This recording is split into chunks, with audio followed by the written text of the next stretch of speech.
বন্ধুরা, বাংলাদেশের বিরুদ্ধে টিম ইন্ডিয়া পেয়ে গেল রোহিত শর্মার থেকেও ভয়ঙ্কর ওপেনার এবং এই ভয়ঙ্কর প্লেয়ার হলো রোহিত শর্মারও বাপ এবং এই প্লেয়ার তার দ্বিতীয় টি-20 ম্যাচেই করে ফেললো দ্রুততম সেঞ্চুরি এবং আলোড়ন সৃষ্টি করলো পুরো ক্রিকেট জগতে এবং রচনা করলো একটা নতুন ইতিহাসের। আর এইভাবে তৈরি করে ফেললো একটা নতুন ওয়ার্ল্ড রেকর্ড। আপনারা যদি জানতে চান যে কে এই ভয়ঙ্কর ব্যাটার, তাহলে বন্ধুরা ভিডিওটি লাইক করে চ্যানেলটাকে সাবস্ক্রাইব করে রাখুন।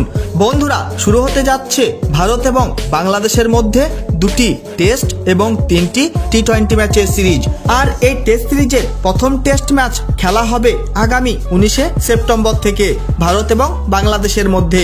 আর এই ম্যাচ শুরু হয়ে যাবে ভারতীয় সময় সকাল 9:30 চেন্নাইয়ের মাঠে।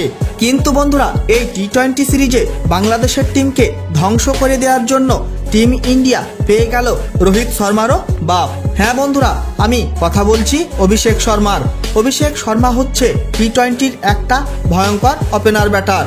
তার কারণ হলো জিম্বাবুয়ের বিরুদ্ধে তার দ্বিতীয় টি-20 ম্যাচে অভিষেক শর্মা করে ফেলেছিল দ্রুততম সেঞ্চুরি এবং খেলে ফেলেছিল মাত্র 47 বলে 100 রানের তাবড়তোড় ইনিংস, প্রায় 213 স্ট্রাইক রেটে, 7টি 4 এবং 8টি গগনচুম্বী ছক্কার সাহায্যে। আর এই বিধ্বংসী ইনিংস খেলেই আলোড়ন সৃষ্টি করেছিল পুরো ক্রিকেট জগতে এবং তৈরি করেছিল একটা নতুন ওয়ার্ল্ড রেকর্ড। কিন্তু বন্ধুরা, তারপরেও অভিষেক শর্মাকে সুযোগ দেওয়া হয়নি শ্রীলঙ্কার বিরুদ্ধে টি-20 সিরিজে।